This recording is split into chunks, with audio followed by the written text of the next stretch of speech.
Good evening, ladies and gentlemen.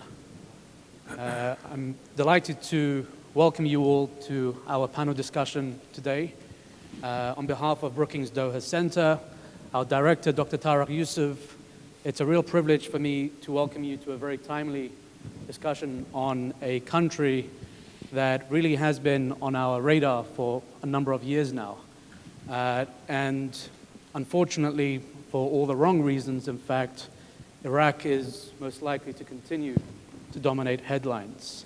It is a country that seems like it is destined to be engulfed in perpetual conflict and instability. It is a country that has gone through quite a bit over the past decade, whether it's ethnic and sectarian conflict, whether it's proxy warfare, it being a country that has constituted a staging ground for geopolitical rivalries and, of course, tensions between the US and Iran. Right now, Iraq is facing what, dare I say, is arguably its worst crisis since ISIS, since Islamic State took control of Mosul in 2014. Now, amid all this doom and gloom, we do have some optimists among us, among the panel, and we're really here tonight to dissect the multiple overlapping challenges that Iraq faces. We're really here to try and establish what faces the Iraqi state itself, whether there's a possibility of additional conflict, instability, but then again, at the other end of the spectrum, perhaps it's possible, perhaps it's plausible that Iraq's various factions, groups, can come to some form of settlement that ultimately provides the breathing space and enables a pathway to a lasting settlement. We do have a very distinguished lineup of speakers with us tonight. I'm very pleased and privileged to welcome them all to Doha to no doubt discuss a topic that is challenging, and they're all tasked with analyzing, appraising Iraq within 7 minutes. The format for today's discussion is that after the speakers have provided their initial remarks, myself and you, the audience, will then engage in what will hopefully be a dynamic, rich, conversation-style discussion that tries to analyze the implications of the protests in the country, but also the implications it might have for the broader region. Let me first start with Professor Ali Alawi, Iraq's former finance minister, former defense minister, and the author of a number of widely acclaimed books. Professor Alawi, I'd like to start with you to get your thoughts on how you see the protests impacting Iraq in the immediate future, no doubt, in the coming days and weeks, but also perhaps the longer-term implications of the protests. The floor is yours, Professor. Thank you, Ranj, and good evening, ladies and gentlemen. I'd like to start by just, I have obviously just a few minutes to try to get my points of view across, is that I think you have to set everything in a context. You have to contextualize these riots, demonstrations, uprisings, whatever you want to call them, in the context of modern and also ancient Iraqi history, because Iraq as a country really does not fit into the classical definition of a nation. The great 19th century French thinker Ernest Renan said that one of the defining characteristics of a nation is what its people choose to forget. And Iraqis obviously have not forgotten the various hurts and conflicts of the past, or as easily as they would like to think that they have. So Iraq as a nation state is both a very ancient notion as well as a very modern, contemporary notion. But it doesn't have the features of a nation state, for example, that countries based on dynasties or countries based on a common geography or countries that have a certain commonality of language or religion.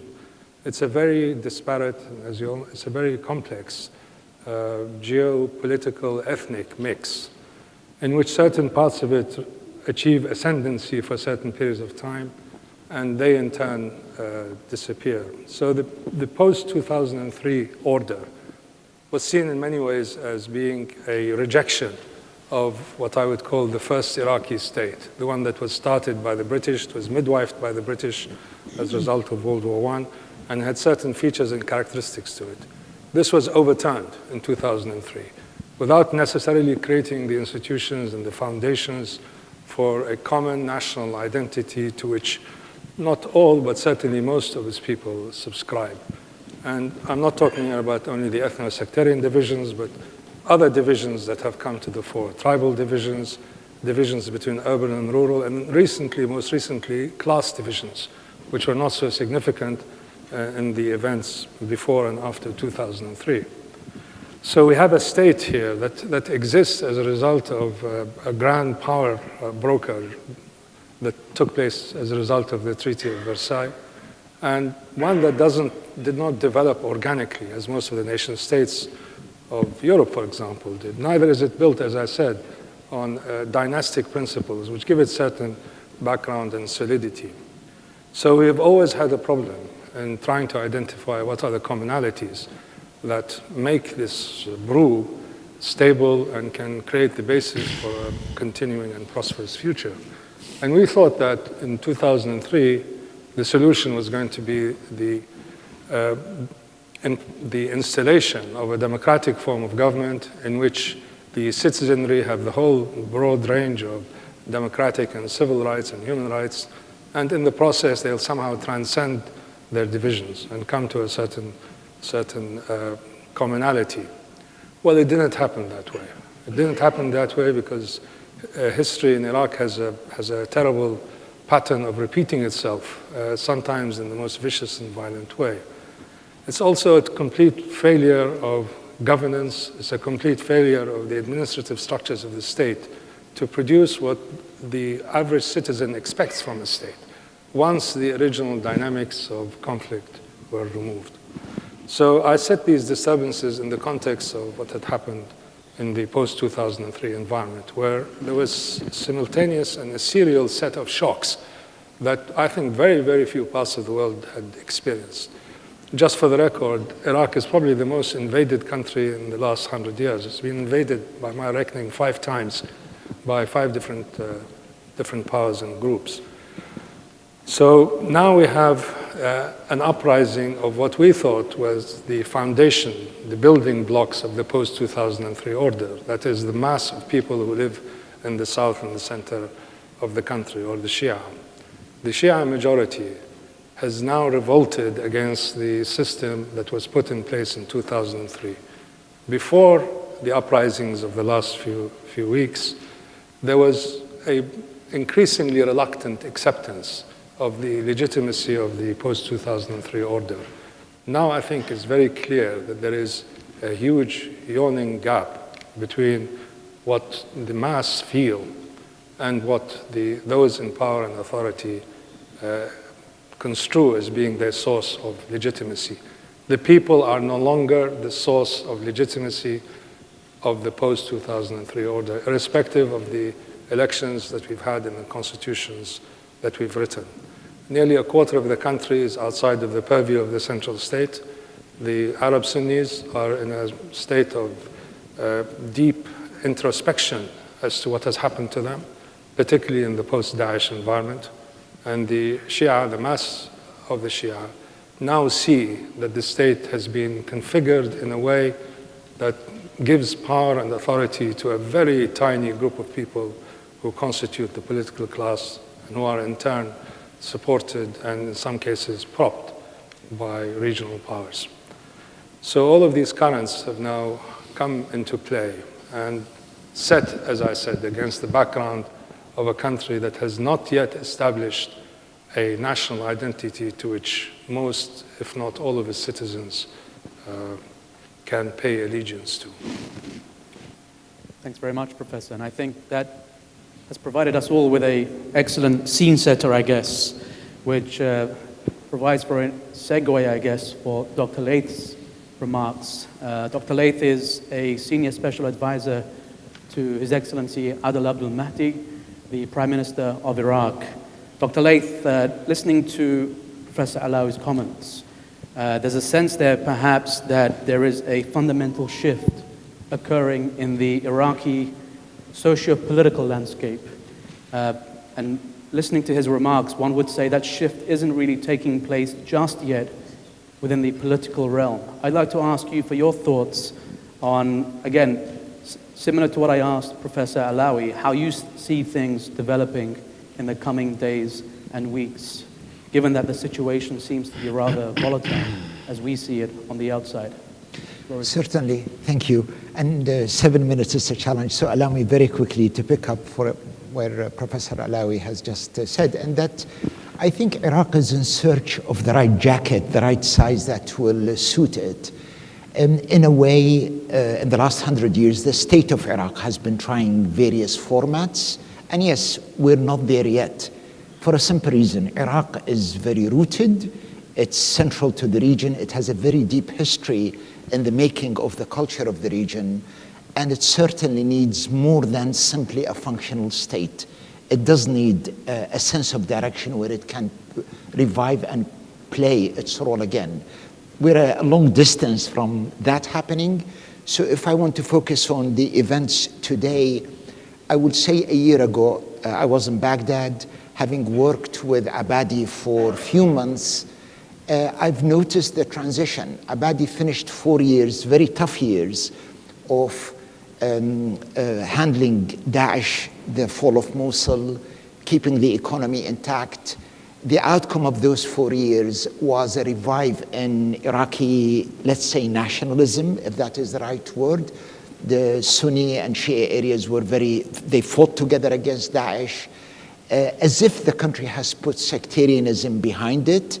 And the Kurds had a referendum, and again, that more or less reached a dead end.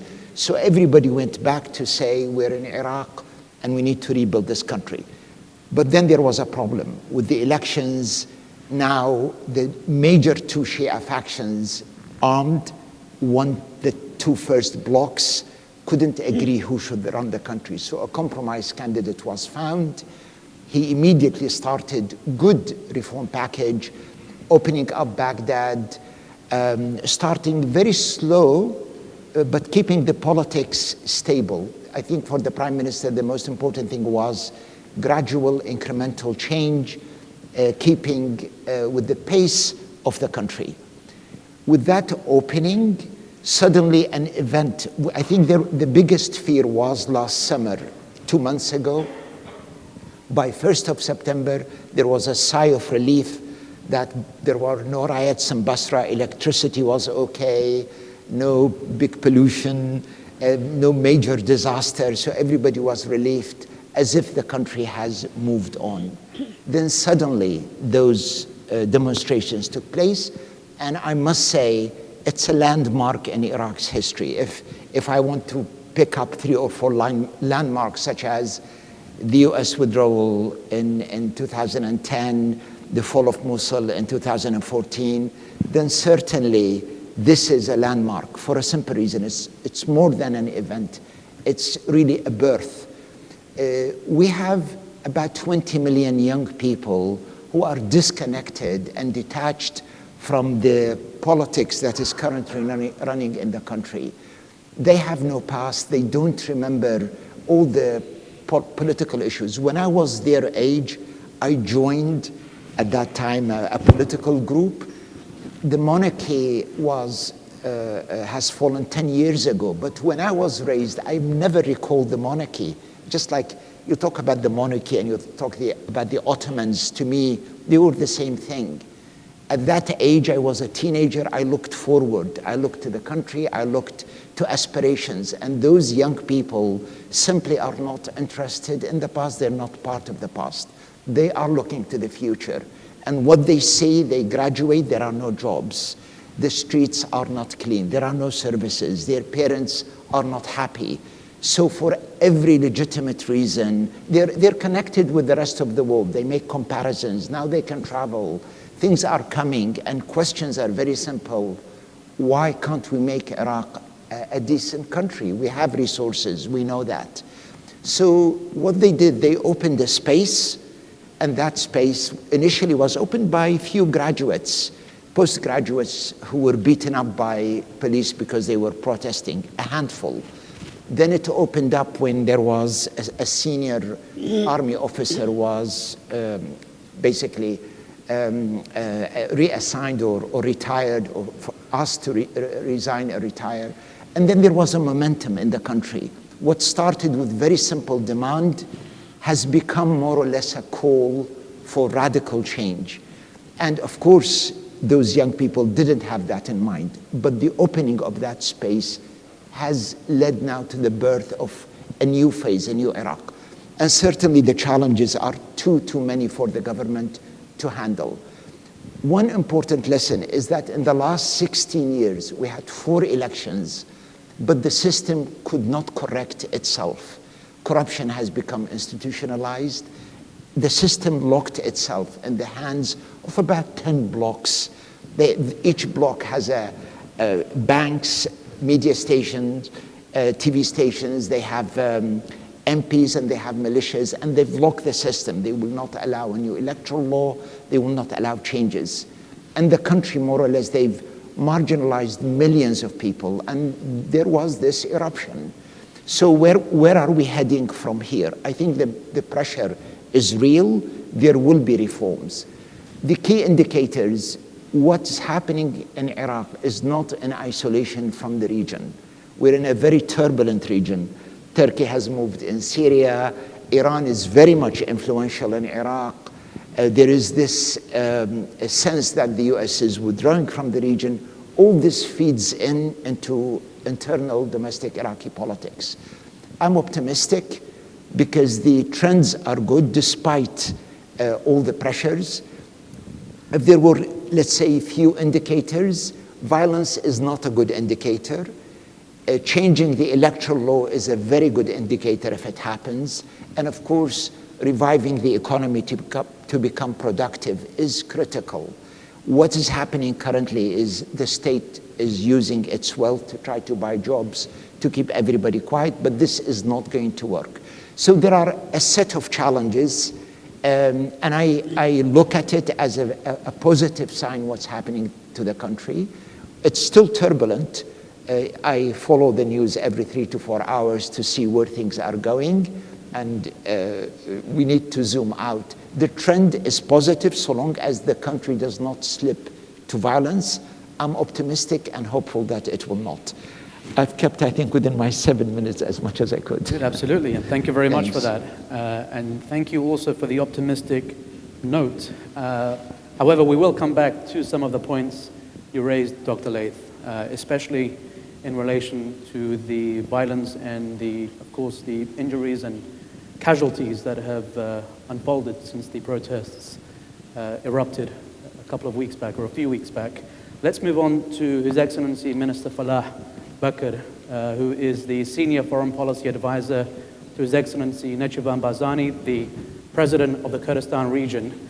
Minister, Kurdistan itself had a referendum not so long ago, and for many that represented an existential crisis to the Iraqi state as we have all come to know it. That said, Iraq has faced a number of crises that many have regarded as existential, whether it's the emergence of ISIS, of course, whether it's the ongoing protests in the country. What we know so far is that the KRG, the Kurdistan Regional Government's position is that it supports the current government in Baghdad, that it supports Prime Minister Mahdi, Adel Abdul Mahdi. Can I ask you for your thoughts on how the Kurds come into this ecosystem, let's say, of different political actors, as Dr. Laith pointed out, many of whom do have their own fighting forces, call them what you want, militias, paramilitary groups, who have consolidated control. I'd like to ask you how the Kurds come into this equation of the Iraqi state and the dilemmas that it faces. Well, thank you for this opportunity and thank you for inviting me. In fact, we in Kurdistan region, we follow the situation in the rest of Iraq very closely. And this is a very serious situation. We are part of the country. We will be affected with stability or instability in the rest of the country. We believe this is a very serious situation. But before anything else, the Iraqi political elite need to sit down together and ask themselves a question. Why did it turn this way? They did not hear each other. You mentioned about the referendum. The referendum was a call for the failure of the country to deliver and to implement its constitution. The call of the demonstrators today is the same thing. When we have failed, we have to admit that we have failed.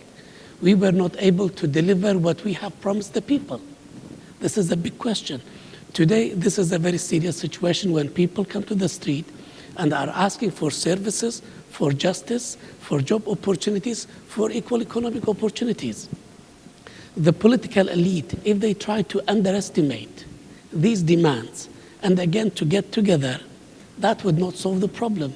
We need to take full responsibility, all the Iraqi groups who have been in power from 2003 until now.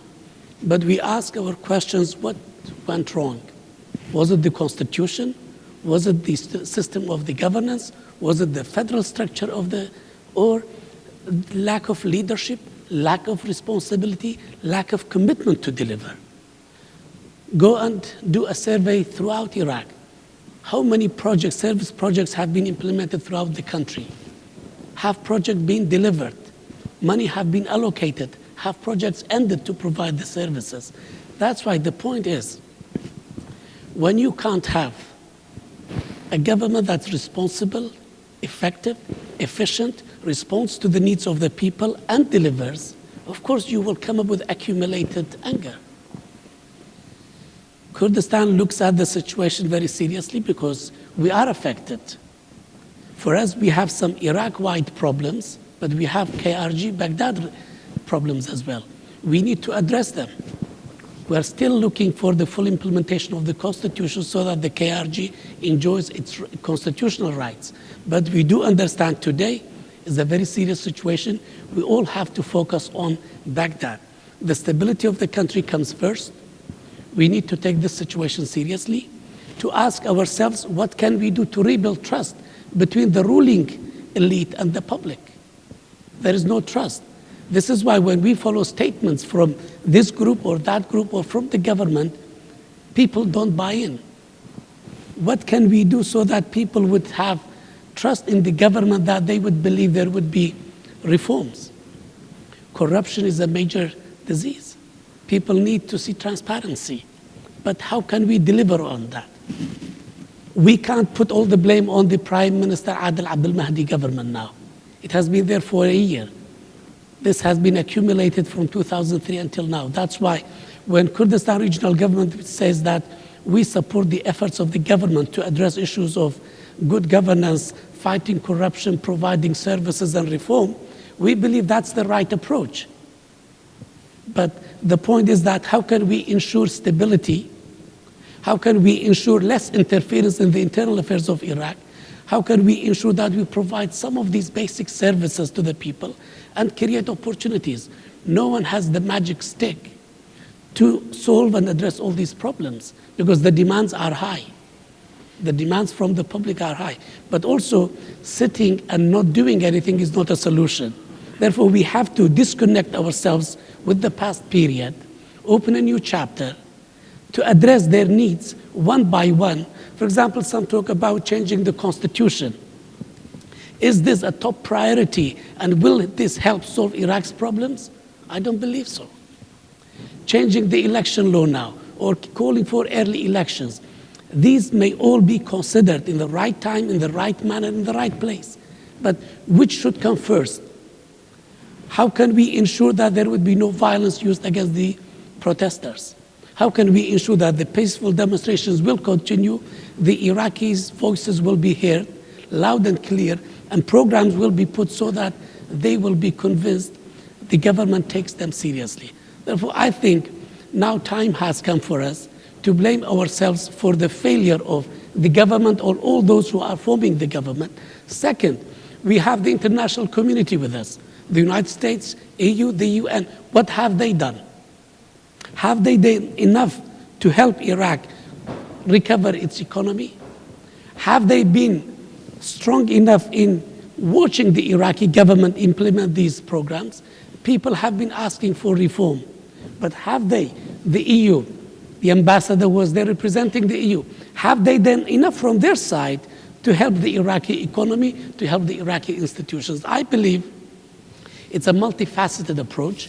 We should have a comprehensive approach, deal with the popular demand, deal with the institutional reform, deal with the economic sector, so that we can have something so that the people will take us seriously. Otherwise, if we stay on 30,000 feet from the top to discuss problems, no one will come to solve the problems on the ground.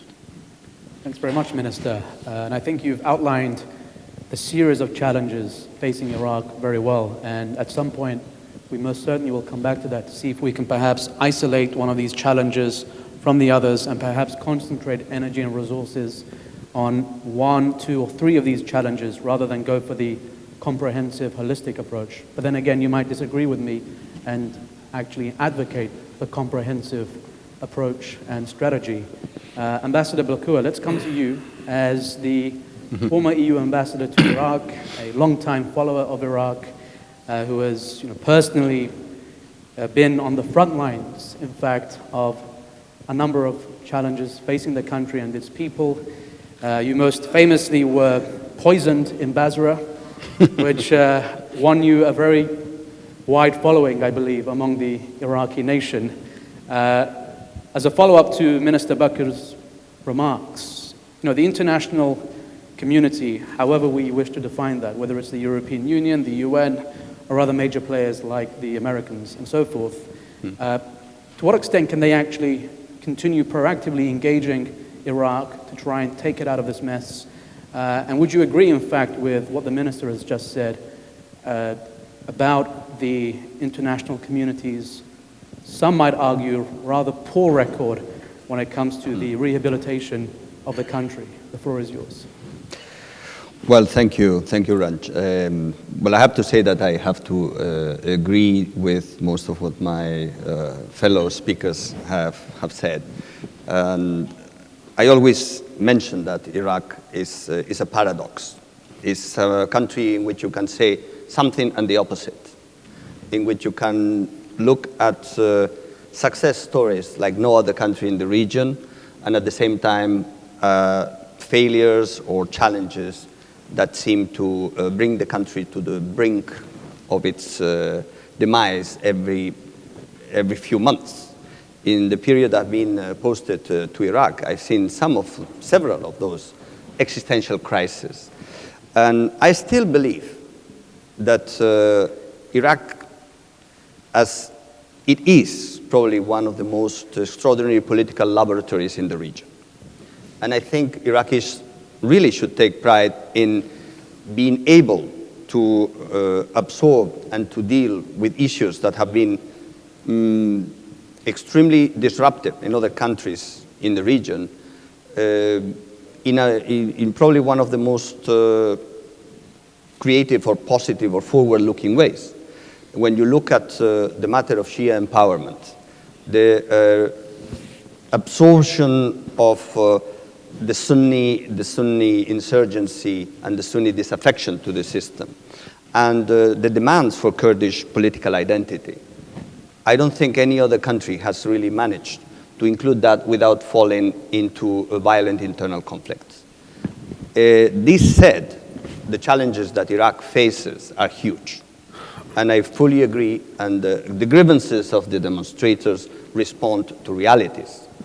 The disaffection and the alienation from the political elite, the lack of services, the delays in reconstruction, the lack of economic opportunities, rampant corruption, the mismanagement of public resources. This is all real as well. So, but we should not miss, I think, what also has been done. In the last 2 years, I think Iraq has gone a long way. I think it's unfair to basically now make a sort of balance of the new government performance after 1 year, and I think Minister Falah has mentioned it.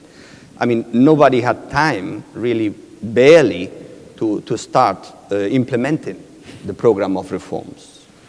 And remains puzzling to me that many international observers seem to be complacent into this, like, of course, I mean, the total failure of the government. I mean, well, it's been 15 years, and the international community has been complacent with much worse situations. So I think we have to put things in perspective. I do believe, and I am still optimistic, that Iraq will be able to manage this crisis and probably evolve and take some positive lessons out of it. I still remember the crisis in Basra last year. Well, the creation of this government and the consensus among the main political players was the result of that. I hope that this protest remain a call for attention that will be heeded by the political leaders, because indeed is something that, and we should underline, it is something that is not just a national movement based on questioning the national policies. I think it is much more circumscribed to the power struggle among the Shia political players. I mean, I haven't seen any of these protests either in the Sunni areas, the Sunni liberated areas, or in the Kurdish region. So it means this is very much linked to certain specific issues. And yes, the disaffection of the Shia majority, it's a very serious matter. The last elections, we saw huge abstention precisely among the Shia population. So this was the first warning. There is a sense of disenfranchisement, and the political elite has been disconnected with these demands, and they have to be addressed. All of you have mentioned that, all the previous speakers, and I certainly fully agree with that. But certainly in this crisis, we have a much wider context that also explains why it has become such a critical issue. First of all, the regional context with the growing tensions in the region have increased the, let's say, dramatic feeling about it. We all know that the stability of the region depends greatly on the stability of Iraq. So certainly there's concern, and I think that has been reflected in the international community's approach. This doesn't mean that the international community should condone lack of action or the unresponsive or a merely security response to these protests. But also, it's true that 1 year ago, there was a warning from Muqtada al-Sadr that we all remember, that the government has 1 year to deliver. So I think there's much more in this crisis than just unsatisfied people or unsatisfied youth. It is true that I think it's nearly 70% of the Iraqi population is under 30 years of age. And that there are hundreds of thousands of young Iraqis coming to the job market every year and finding nothing. During the last 15 years, the public sector has increased, I think, in 600%. So basically, the Iraqi governments, the successive Iraqi governments, have been buying time by supplying public jobs without actually addressing the main question, that is opening up the economic system to the private sector, liberalizing, introducing reforms, and putting all the potential of the country to work. So I think this is something that the government should be accountable for. I know the Prime Minister had plans to really work on that. Certainly this is not something that even one government will be able to achieve in its 4 years, even if it had full parliamentary support.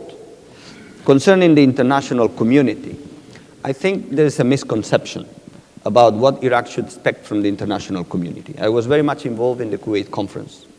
I think Iraq had a tremendous support from the international community.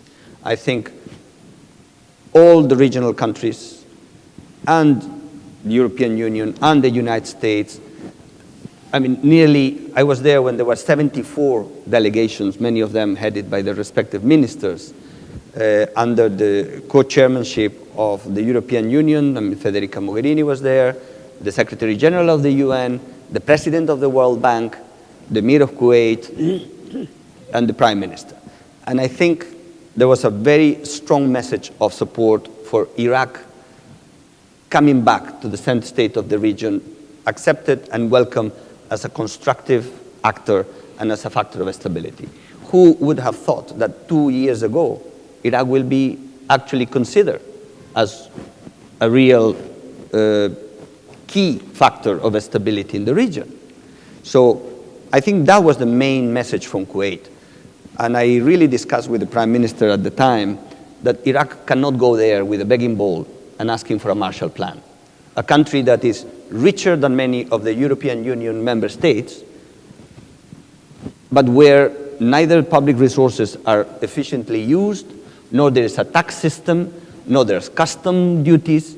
So it is very difficult. And I told many of my interlocutors there, I cannot go to the European Parliament and say, increase, a major package of aid to Iraq, when actually we could be receiving aid from Iraq. I mean, I remember when Iraq was a donor in the region, and it was not so long ago.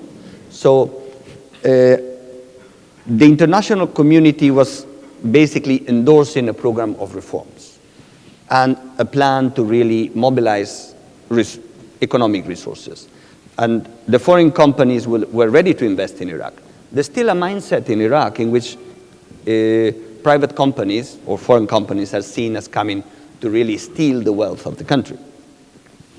I mean, the demonstrators do have a program for reforms? I don't think so. If they want more government jobs immediately, that is not something that is going to help the country come out of the crisis. So I think what we need is certainly to keep pushing, and I think Minister Falah has mentioned it. There's a lot to deliver. There are constitutional reforms that have to be done. I think Kurdish demands that some of these reforms implemented are part of the main social contract that Iraq has to go through. I think that the constructive policy and the constructive approach that the government in Erbil has taken is very positive at the moment and will certainly contribute to offer solutions to the current crisis. And I think also the fact that the Sunni leaders are showing patience in the reconstruction process when they should be or could be also saying, what about us? I mean, the whole country has forgotten now that the liberated areas. I mean, I've been to Mosul just 2 months ago. Very little has been done. There is no action plan that has been implemented there. So a lot of people have plenty of reasons to be impatient or to be upset. But I think this is a moment in which Iraq has to also, again, reflect, and Iraqi leaders have to reflect that they do have a responsibility and that the population is not going to wait forever and be watching while they actually use the tremendous resources of the country for their own benefit.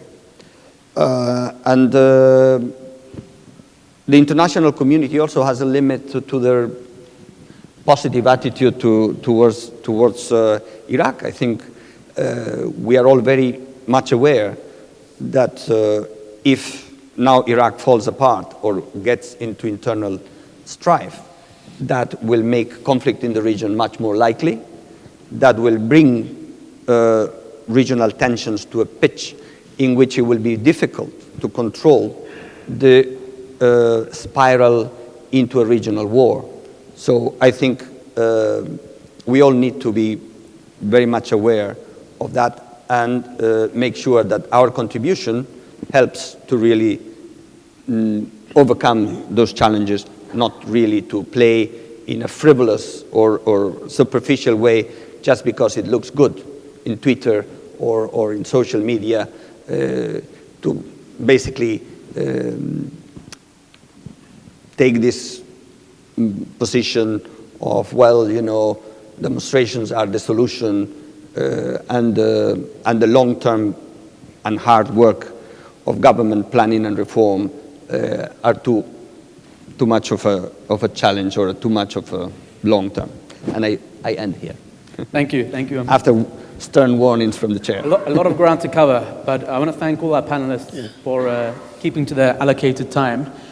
We will open up for questions from the audience, and as chair, I do like to be very generous with interventions. But if I may, I'd like to ask each of our panelists, because what I felt was that there is a clear tension here, I think, with the current state of play between the need for incremental changes, as you pointed out, Dr. Laith, the long-term, potentially generational challenges that need fixes over a much longer period, but also the need to immediately respond to the current crisis. And there's a clear tension there, a real conundrum. At the same time, I think there's this tension between the reality that Iraq's landscape is dominated by a set of political elites, political actors. And again, the central theme, I think, which came out of this discussion so far has been that if you disrupt this equilibrium, we can call it that, then there is a real risk of conflict, civil war. But at the same time, it's part of the problem. So therefore, my question to the speakers would be, if you were tasked with responding to this crisis, as the Prime Minister of the country, and you had no more than 30 days to provide some sort of fix to this, how would you go about implementing the policy changes that is so necessary? As Brookings, we do like to encourage policy recommendations, prognosis, and not just analysis. So we'll start with you, Professor Alawi. Well, I'll try not to take the first plane out, but I think you can't really address the issue in such stark terms. Obviously, if there's a complete collapse in law and order, the first duty of any state, no matter how ramshackle it is to reestablish some modicum of security for the citizens. So I would assume that there would have to be a kind of continued effort to ensure that these demonstrations don't spill out and create more havoc. But it is one of those problems that are really intractable in the short term. You can have a set of short-term issues that you can address but leaving the main structural problems still there and festering in the background. Again, I'd like to contextualize this. As I see it, there are 4 different phases in the post-2003 order, each one of which created a certain set of circumstances to which people are reacting. The first, let's say, between 2003 to 2005, is what are the contours of this new state? And as I said earlier, it is basically a reversal of the old state. Iraq is no longer entirely defined by its Arab character. It turned into a multi-ethnic country, in particular an Arab Kurdish country. Iraq is no longer a centralized state. The constitution talked about decentralization, localization, and so on. Iraq was no longer dependent on the security apparatus of the state. Hence, you have this whole gamut of human rights and political rights and so on that were introduced in the constitution. Each one of these has created a counter-reaction. It's like Newton's second law. There is a force and there's an equal and opposite reaction.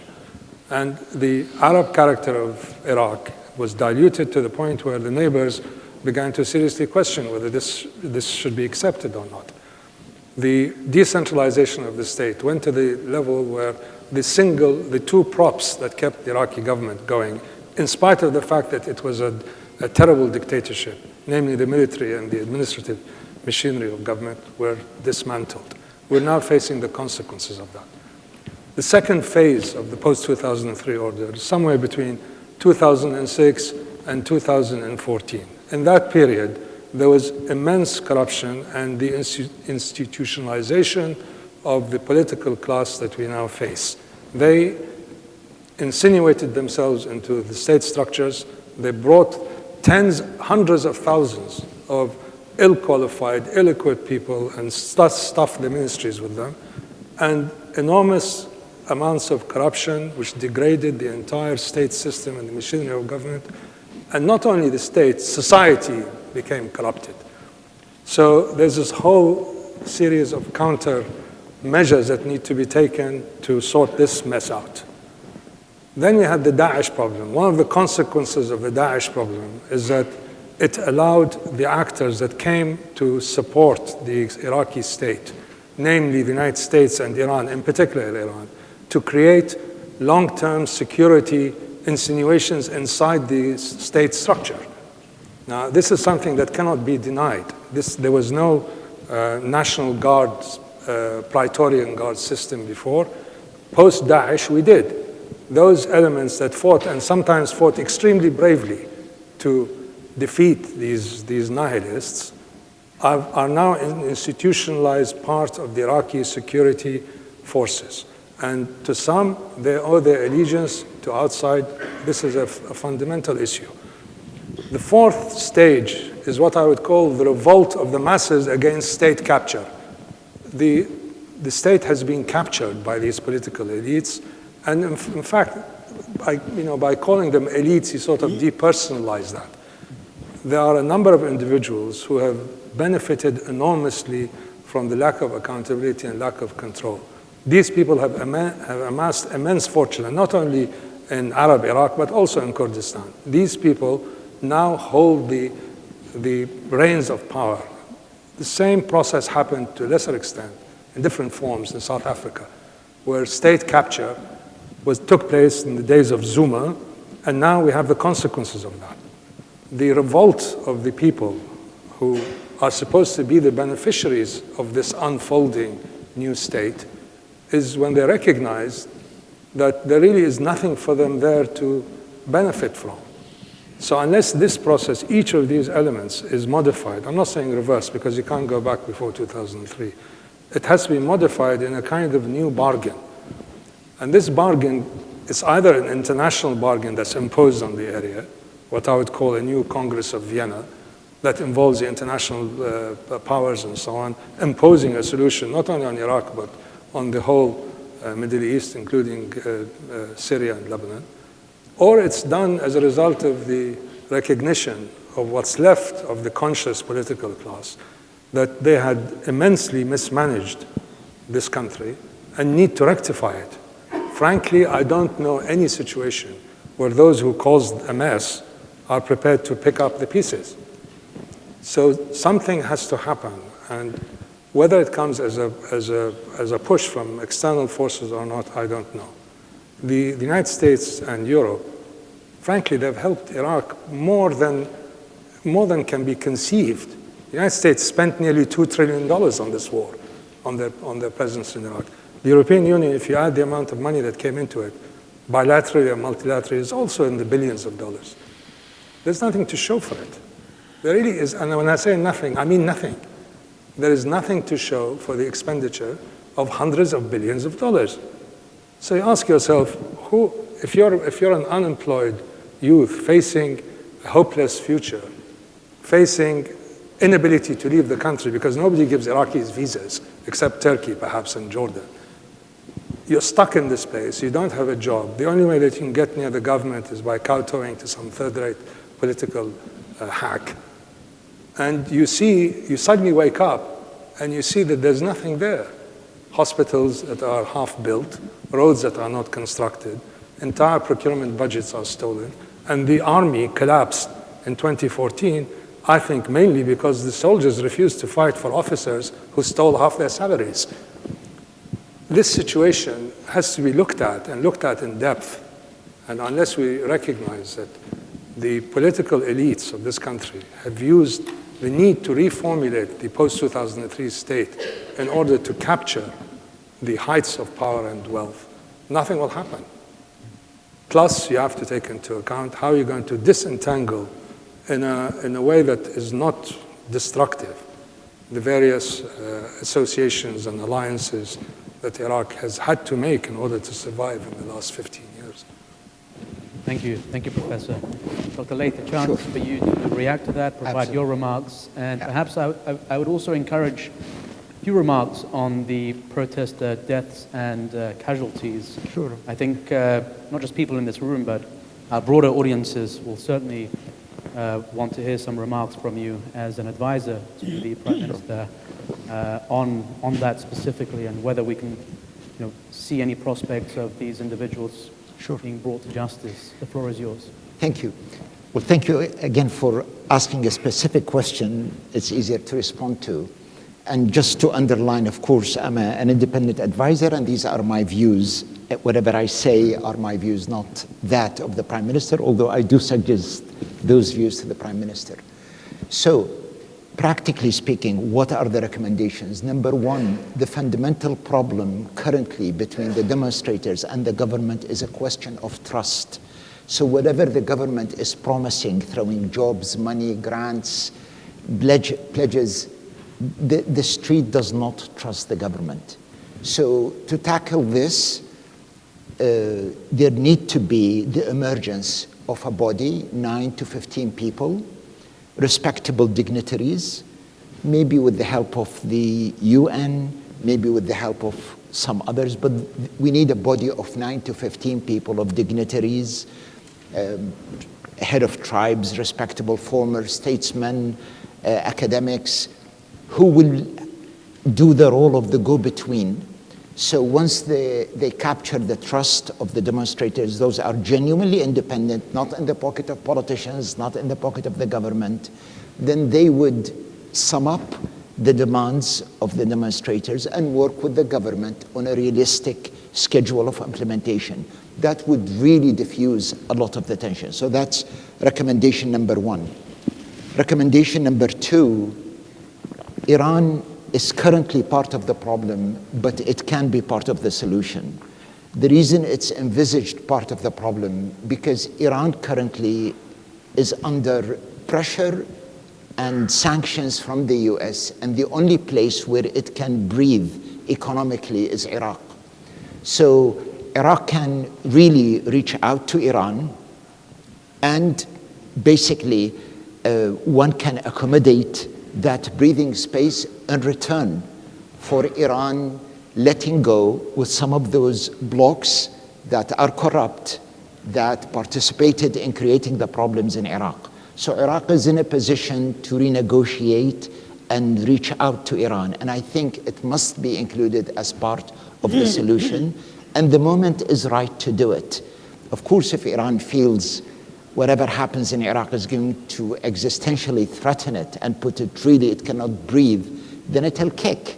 So this needs to be factored in. Number three, the electoral law currently is hostage to those political groups, and a new electoral law is needed, which is based on districts and first past the post. The current proportional representation, initially that started by a bad UN recommendation of considering Iraq as one district, and you choose based on whoever you vote for, so you can, anybody whose name on a list can be there because the list got lots of names, didn't work. It's a bad system. So changing the electoral law, and the president has put, today actually it was released, a draft of a new electoral law. I hope they will pass it. So early elections, maybe 6 months, change the electoral law, change the election, the electoral commission, the High Commission for elections. Number three. Number four, Iraq, again, to give credibility to all these measures, some international involvement via the UN is needed to work with Iraq on all these processes. Number five, some of those political blocs, when I say they're corrupt, I don't mean every single individual in them. The way to approach it now, again, the ship is sinking, and if they persist on what they do, then basically they will become enemies of the people, an enemy of the people. And the way for the government to approach it is to give them some breathing space to exit, not to get away with the money that they siphoned. This is all public money, it should be given back, but certainly zero tolerance of any abuse of wealth currently. And maybe few other measures, but those immediate measures will work. As far as the casualties, we have over 300 people killed and over 13,000 injured. Totally unacceptable. An independent court must look into this, again, closely, maybe with some international dimension to give it credibility. Re-establishing credibility and trust is critical. And one final note, a lot of the demonstrators talk about a new constitution. It's a long shot. And how would you change the constitution that has so many checks and balances? In my view, it will not work. So there is, again, this is my personal view.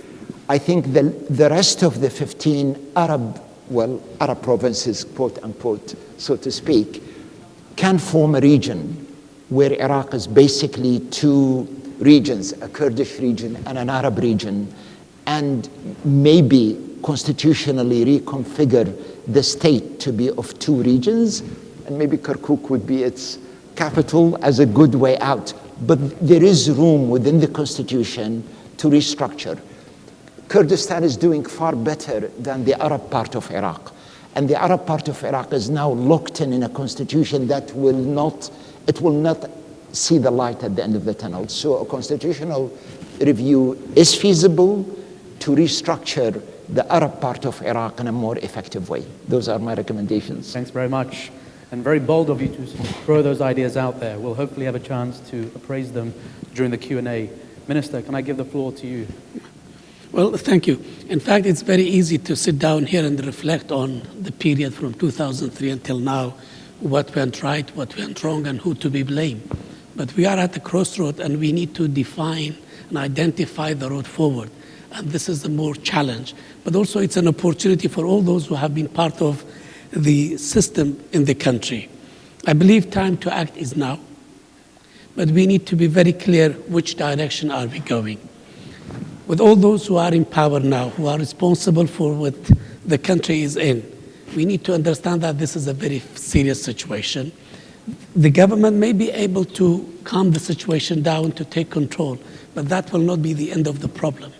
This would be an opportunity for the government to deliver.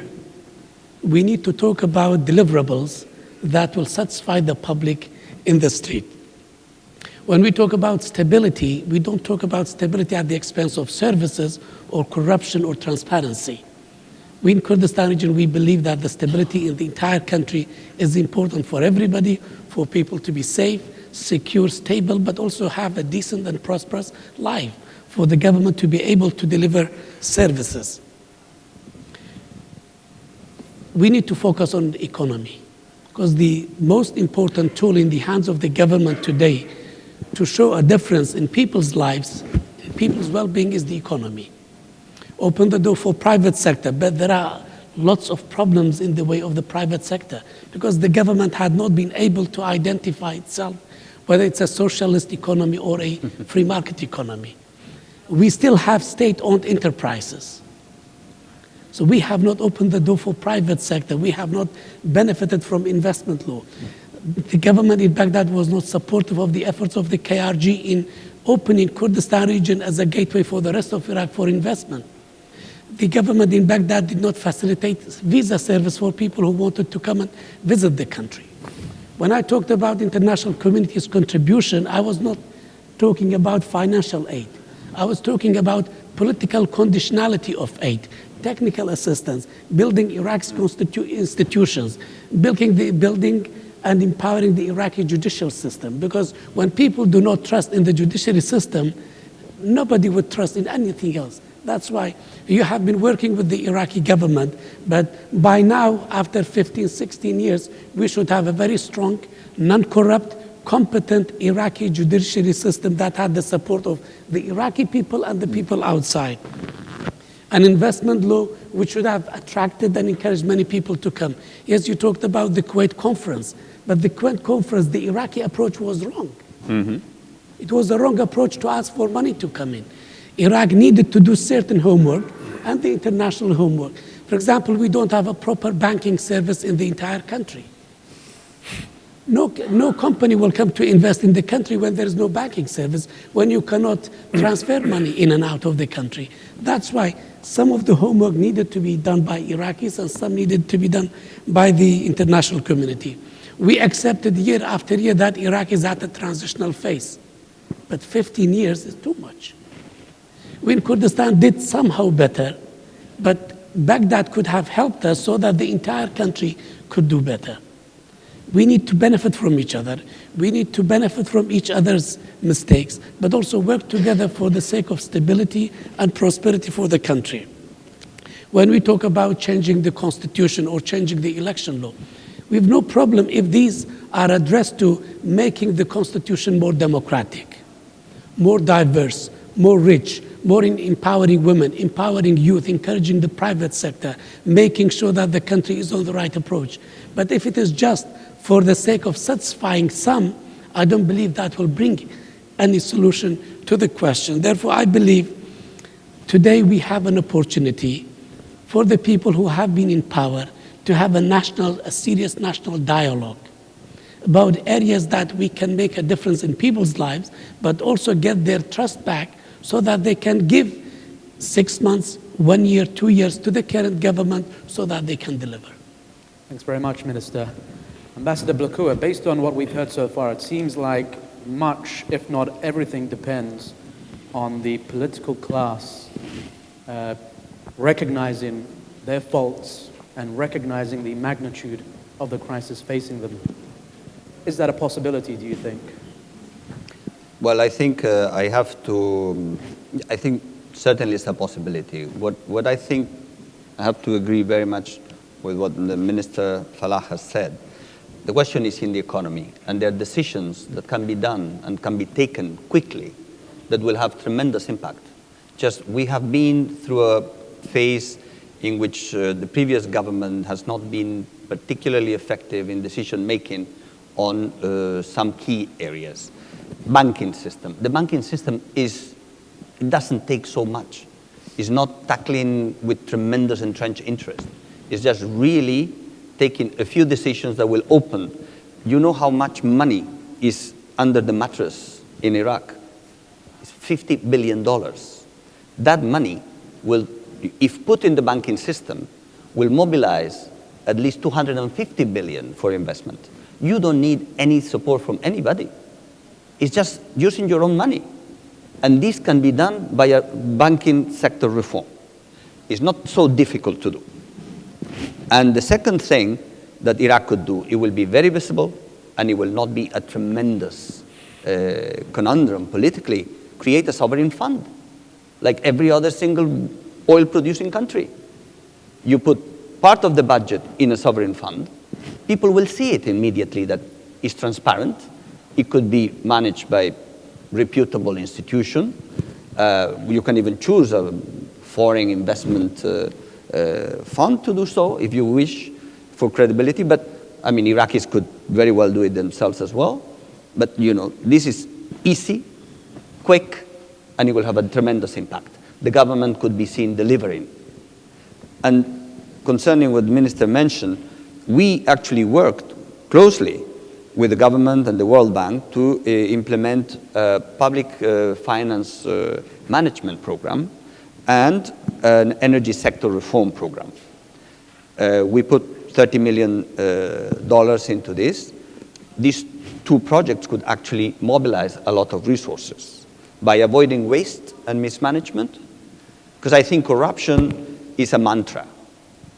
I mean, what you have to tackle first is mismanagement, because it's much easier to change human behavior than to change human nature.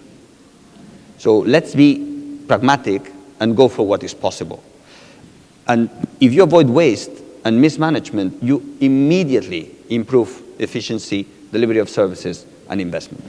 And the second question, I think, is you know, you have to unleash their own potential, the private sector, the investment and job creation. Iraq does not produce anything. Iraq imports everything that consumes. There is space. There is a lot of interest. I've been in many conferences in which foreign companies were interested in investing in Iraq. Why Iraq is producing now less than 5 million barrels a day when it could be producing 9 is because the contracts are not attractive. No major oil company will come to invest in Iraq in those conditions. So you are basically shooting yourself in the foot by keeping completely outdated business models and a business framework that doesn't work. People, oil companies, I've been into many of these conferences, prefer to go to places where they have less reserves, that is more expensive to exploit, because they have better margins. So you are competing globally. Iraq is looking backwards, is not looking forward. It's trying to go back to what went wrong years ago instead of looking to what is actually working in other places. I mean, American funds are going into fracking, paying with operating cost of close to $40 or $50 per barrel, when Iraq can produce at a cost of 1.5. Why is that? Because you get a better margin. So, wake up and smell the coffee. It is all there. And the government can do it really quick. Thank you, Ambassador.